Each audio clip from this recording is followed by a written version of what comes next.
Hello, William here again. This morning, starting off this video from my kitchen since it's very cold, snowy and wet outside. Okay, so this last week I purchased myself a new piece of equipment to extend my repertoire in the workshop. I've had my eye on this piece of equipment for some time, and I've seen the results of what people are producing with this, and hope with some experience to be able to replicate that work. So, what did I buy? I bought one of these.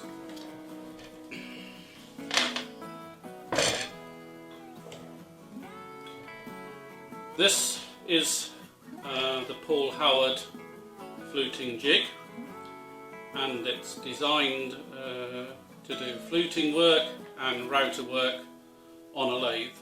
Okay, so the whole kit basically comes in 3 parts, all of which are purchased separately.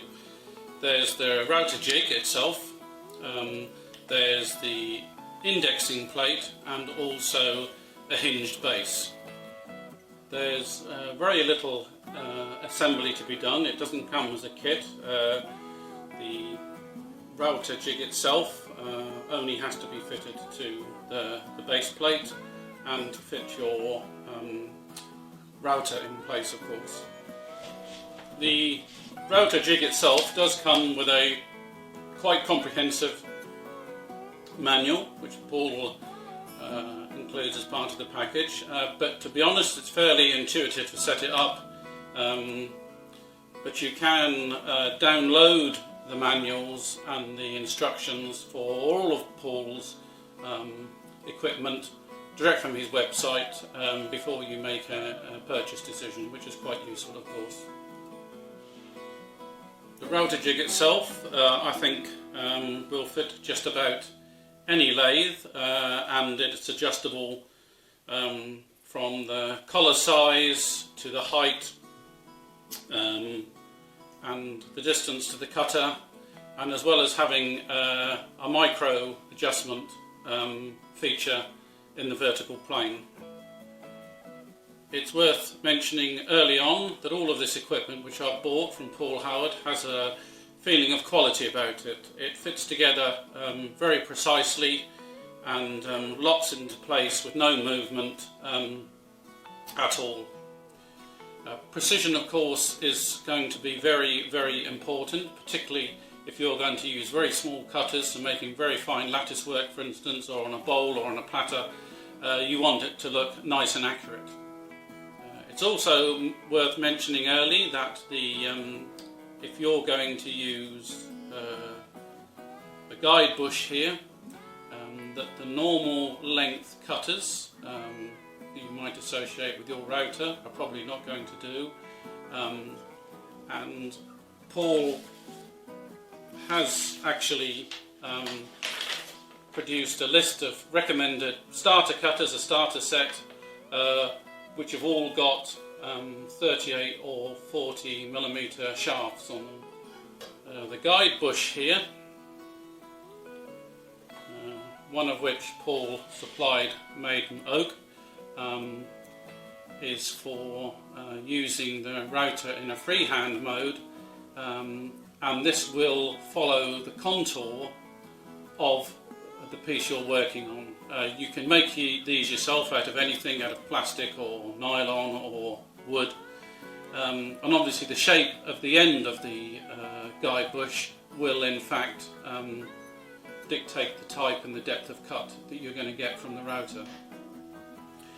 Now, whether you're going to do fluting or faceplate work on platters and such, you're going to need a indexing system. Unless your lathe has got a very good inbuilt indexing system, you're going to need something like this. This is the index plate that Paul sells, and it has slots in there for a 60 hole, 48 hole, 36 hole or 14 holes. or of course you can use any permutations of these to produce different effects on your work. The index plate, of course, just sits between your headstock and your chuck, and Paul produces these and adapters for all types of regular spindles. As part of the indexing plate kit, you get this arm, which of course locks onto your lathe bed, and a locating pin here which locks into the index plate itself.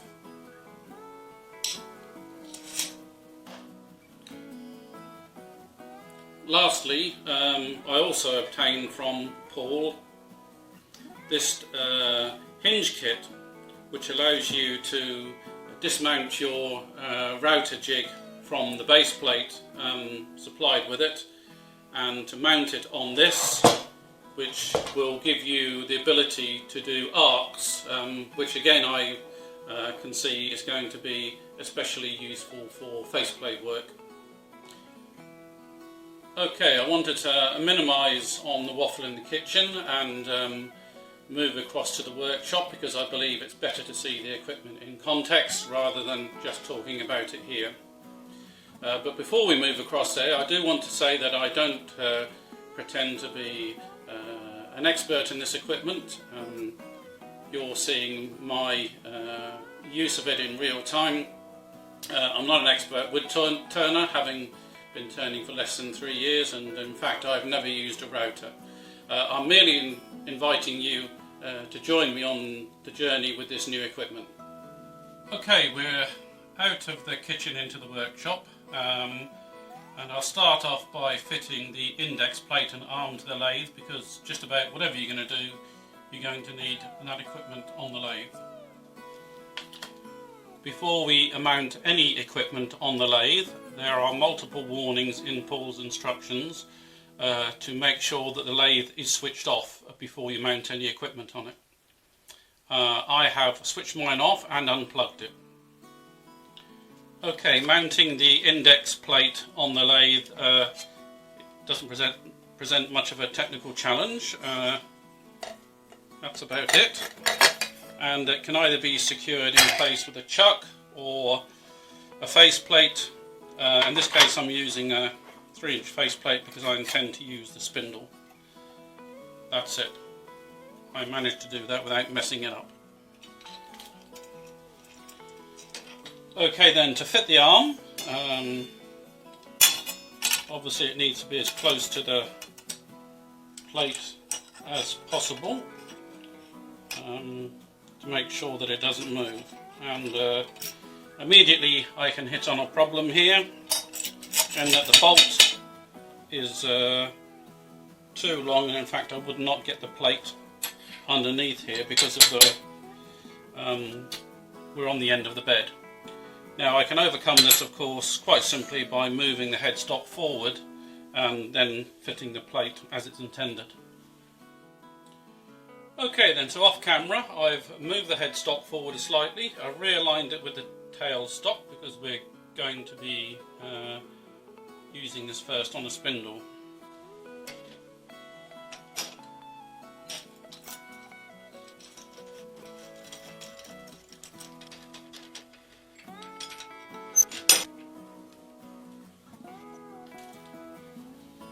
Okay, I'm just putting on now the wing nut, which will lock it in place.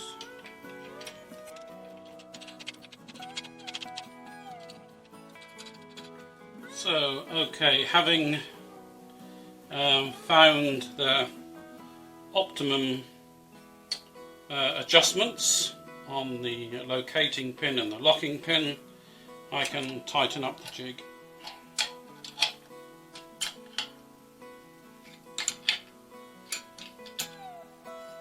And finally the wing nut at the bottom.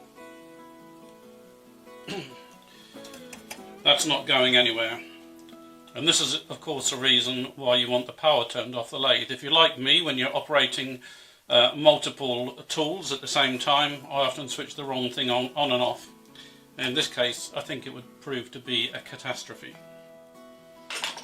Okay, for my very first attempt I've prepared a piece of sapelli to be fluted, and I've chosen, rightly or wrongly for the sake of the demonstration, an 8mm core box router cutter. And I'm going to go for a depth of approximately 5mm, I think. So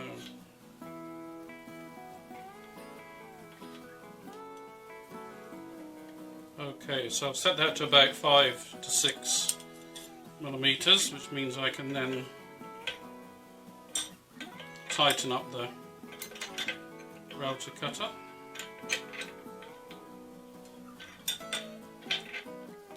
And I'm just using the guide bush that was supplied with the equipment. Next stage, logically, we need to make sure that the router cutter is exactly along the centre line in the lathe, and we can do this by simply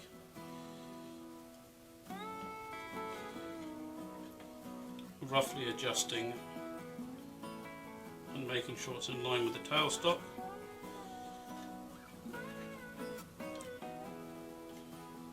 And if we want to, use the micro adjuster that's at the top, out of camera shot. That seems to me spot on.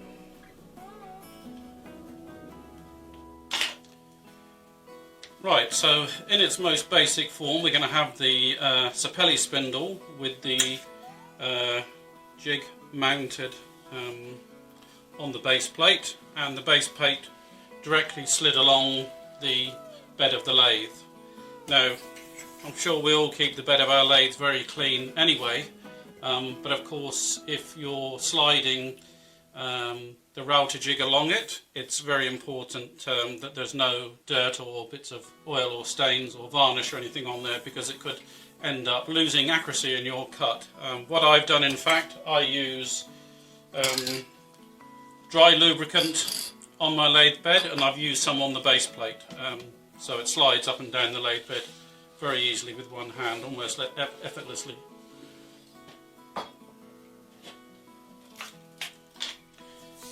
Okay, so time to mount the sapelli spindle on the lathe.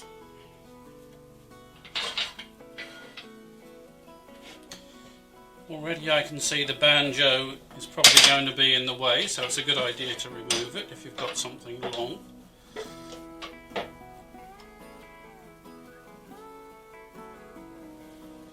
Okay, so the sapelli blank is secured.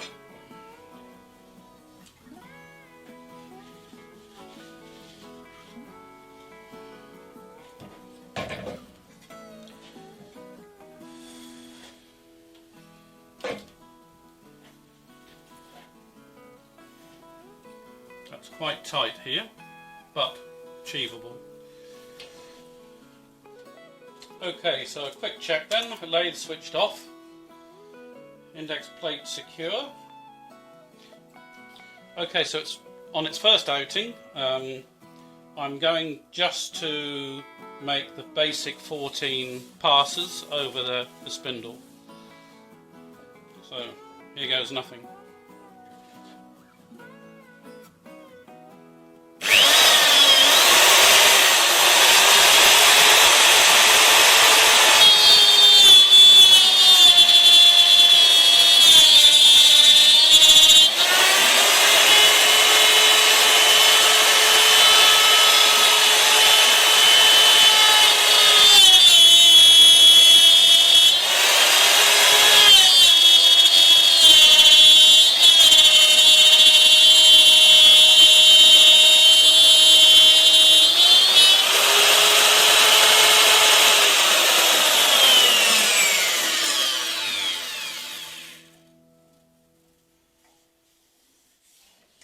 Now, actually not a very good cut. Went a bit skew here because I failed to follow Paul's instructions and didn't have my hand on the base, and it tilted.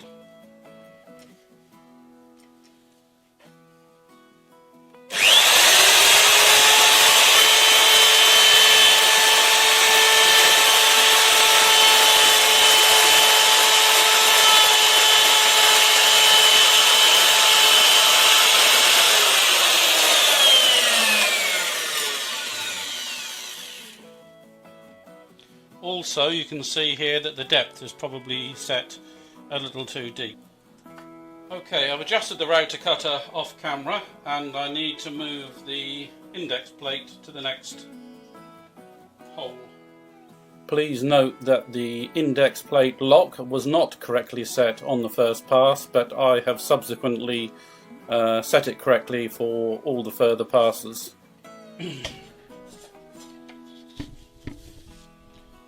Okay, so this is the next position on, cutting slightly shallower.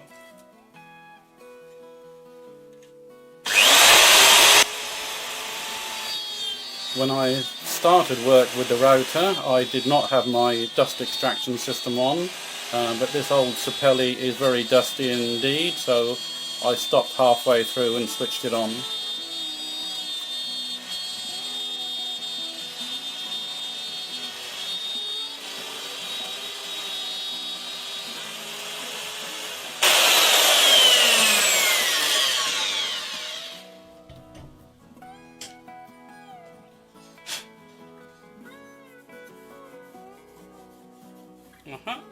That's much better. It's about the right depth. It still feels a little rough.